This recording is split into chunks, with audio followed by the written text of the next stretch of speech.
আমরা ঘোরানোওয়ালা উস্তাদ হব। বলেন কি হব? আবারই বলেন কি হব? যেটা হচ্ছে মেধাহীন, অমনোযোগী, মেধাহীন, অমনোযোগী, মেধাহীন, অমনোযোগী, মেধাহীন, অমনোযোগী, মেধা কম, দুর্বল, মেধা কম, দুর্বল ছাত্রকে বেশি কাছে ডাকবেন। আমরা এখানে সবাই অবগত বাংলাদেশে হিফজ শিক্ষক শর্ট, এটা সবাই জানি, তাই না? কথা বলেন সবাই জানি না আমরা? কিন্তু বিষয়টি হচ্ছে বাংলাদেশে হিফজ শিক্ষক শর্ট নয়, প্রচুর হিফজ শিক্ষক আছে। আমি আমার প্রতিষ্ঠানের জন্য একটা পেজ আছে, ওই পেজে একটা অ্যাড দিয়েছি। সম্ভবত আমার কাছে অন্তত 20টা নাজরা শিক্ষকের তিলাওয়াত এসে পড়ে আছে। 20টির কম হবে যদি ভুল না করে, আল্লাহ হেফাজত করুন, ভুল যদি না হয় কি হতে পারে। এখন ব্যাপারটা কি, তেলাওয়াত যথেষ্ট সুন্দর, মজাদার, শানদার, খুবই গুরুত্বপূর্ণ তেলাওয়াত করেছে।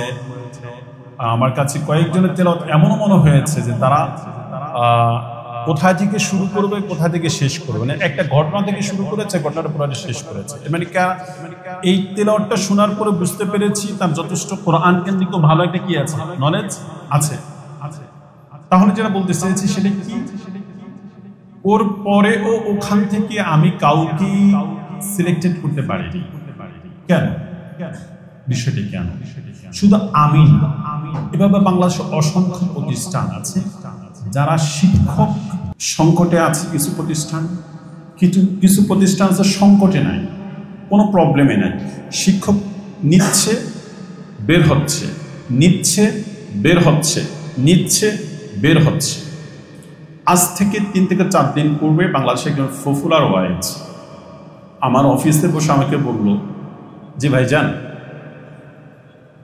মুআল্লিমদের হুফাজি কেরাম যারা রয়েছে, হযরত হাফেজে হুফাজ যারা রয়েছে, হেফজখানার শিক্ষক যারা আছে, তাদের সকলেরই আখলাকটা এমন কিনা। আমি তাকে বলেছি ভাইয়া আপনার ভুল ধারণা। শুধু একটি কথা বলেছি, আপনি কি বায়ান করেন? করি। আমি বললাম বলেন, সহজে একটা প্রশ্ন করি, বুঝলে উত্তর দিবেন। আপনি যে মাজলিসে বায়ান করেন, এই মাজলিসে সকলেই কি আপনার বায়ান পছন্দ করে না?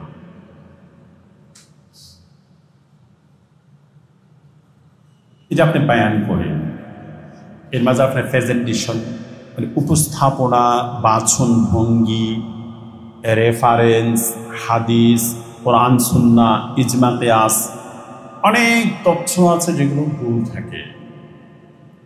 যা কিছু মুখলিস শ্রোতা আছে যারা এগুলো আমলের নিয়তে শুনে ভুল ধরেন। আপনি হাফেজদের সকল বিষয়ে একটা ভুলের কারণে সকলকে আপনি ভুল প্রমাণিত করতে পারবেন না। আর কি শব্দ তাকে বলেছি আমি, ভাইজান একটা বিষয় মাথায় রাখেন, আমি এবং আপনি ভালো করে বুঝেন, শুধু আপনাদের জন্য না, আমি এবং তাওহীদ ভাই 3 ঘন্টা ক্লাস করি, তারপর আমরা বের হয়ে যাই।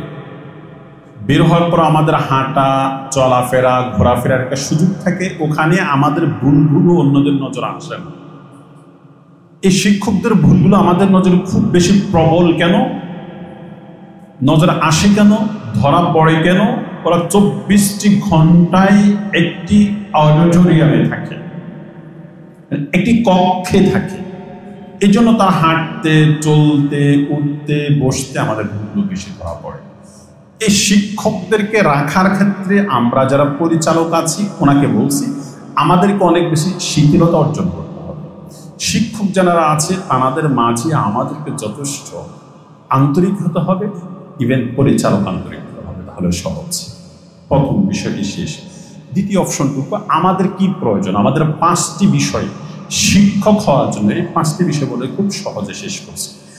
আমাদের মাঝে আমরা যারা শিক্ষক হব, দেখেন বর্তমানে শিক্ষক হওয়ার নেশা কাহারও মাঝে নেই। বুঝেন ভালো করে, শিক্ষক হওয়ার নেশা কাহারও মাঝে শুধু স্পেসিফিকলি আমি হেফজখানাকে বলবো না, যে কোনো প্রতিষ্ঠান বলেন, যে কোনো সেক্টরে বলেন। আমি তো প্রায় এমনও বলে থাকি, আগামী 2 বছর পরে বাংলাদেশে কোনো শিক্ষা ব্যবস্থায় থাকবে কিনা, পড়াশোনা প্রতিষ্ঠান থাকবে, পড়াশোনা থাকবে কিনা সন্দেহ। এটা আমার কাছে বিষয়টি হচ্ছে, আমরা এত বেশি মোবাইল আসক্ত হয়ে পড়েছি, শুধু শিক্ষকরা নয়, বাচ্চারাও।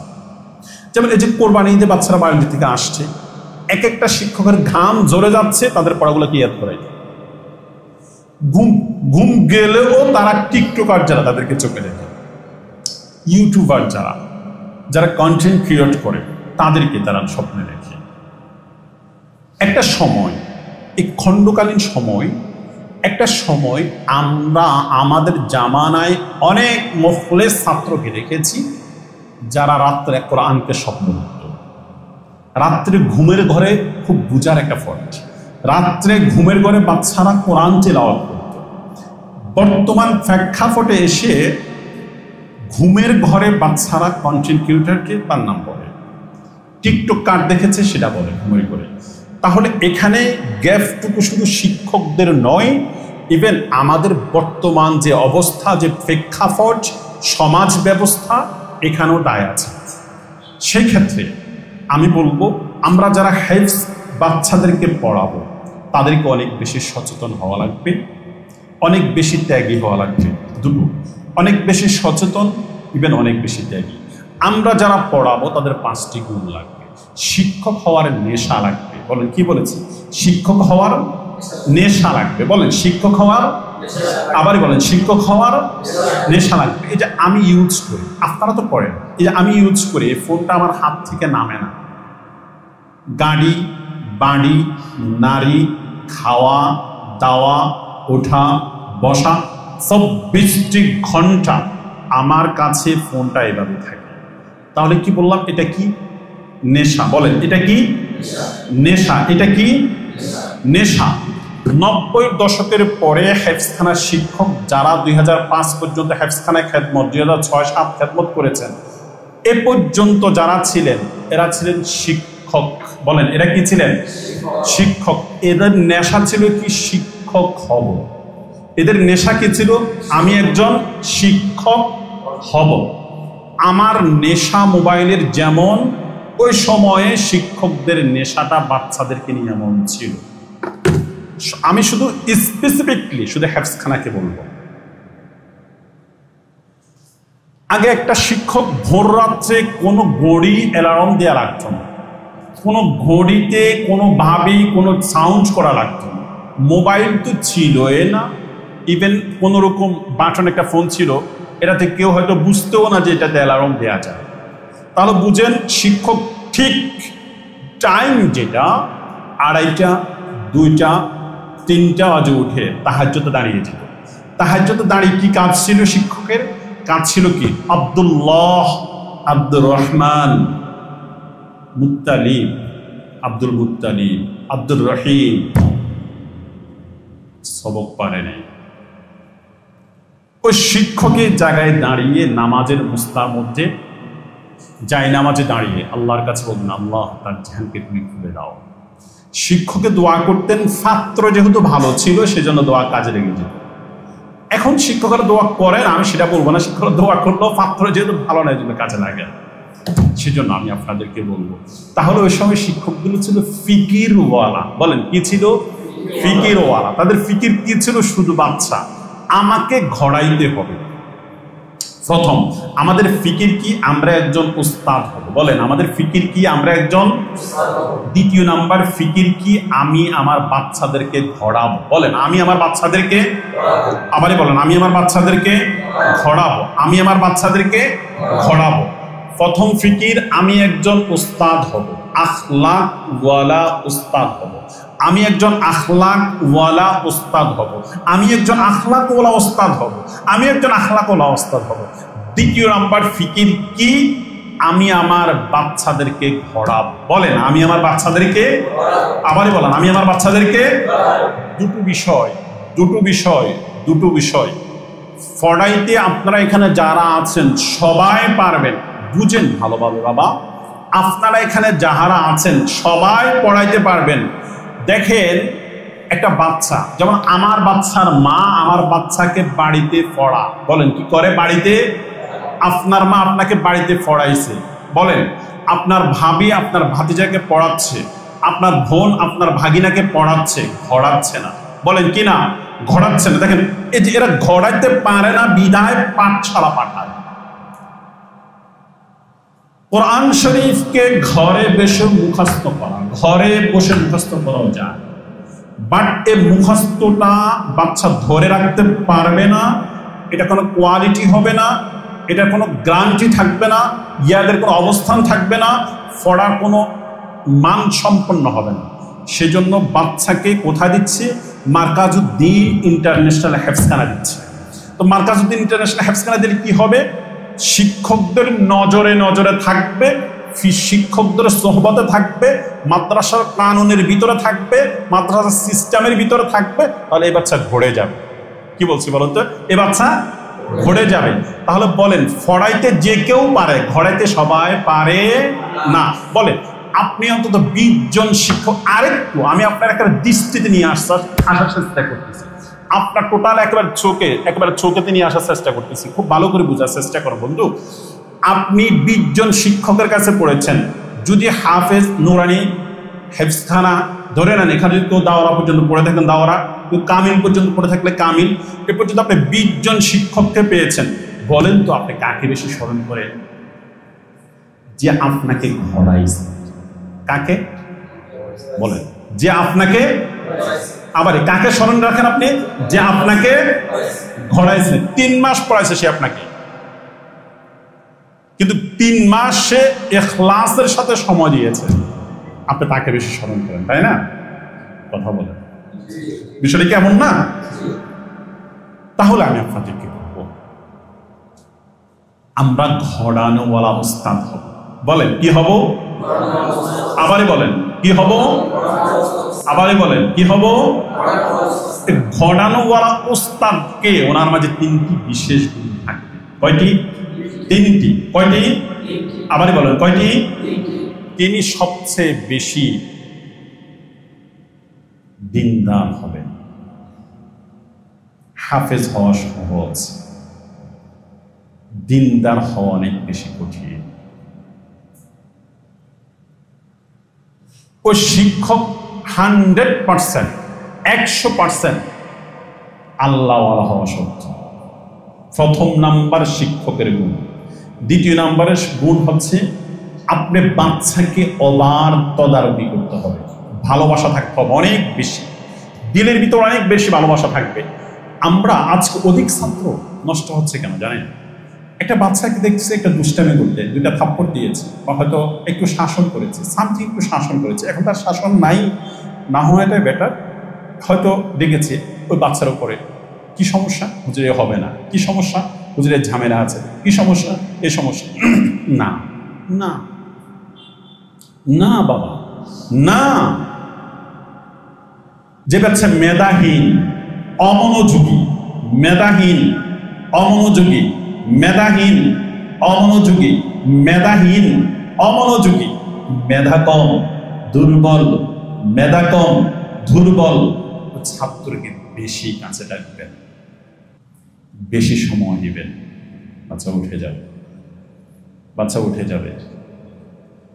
অমনোযোগী ছেলেদেরকে উঠানো ফার্স্ট ঔষধ হচ্ছে ওই বাচ্চাকে বেশি সময় দেওয়া লাগবে, ওই বাচ্চার বেশি তদারকি করা লাগবে।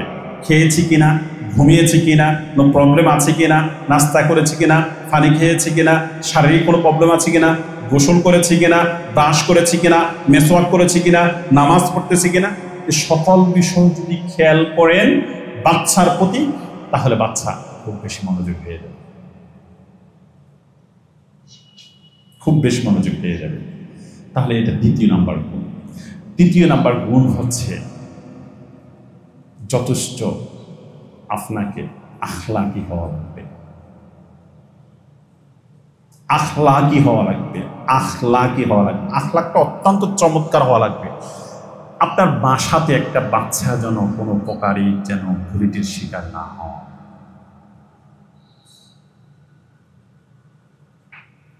বাচ্চাকে কোনো প্রকারে তাচ্ছিল্য সুরে ডাক না দেয়া, গালি না দেয়া, বাচ্চাকে অত্যন্ত কঠিন চেহারাকে খুবই মলিন করে ডাক না দেয়া, ভয়ঙ্কর আওয়াজে ডাক না দেয়া, বাচ্চার সঙ্গে নরম সুরে কথা বলা, সুন্দর সাবলীল ভাষায় কথা বলা, যদি আপনার পক্ষে সম্ভব হয় বাংলা সাহিত্যিক, বাংলা সর্বোচ্চ ভাষায় কথা বলা, সুন্দর ভাষায় কথা বলা, আঞ্চলিকতা পরিহার করা, মাথায় রাখতে হবে।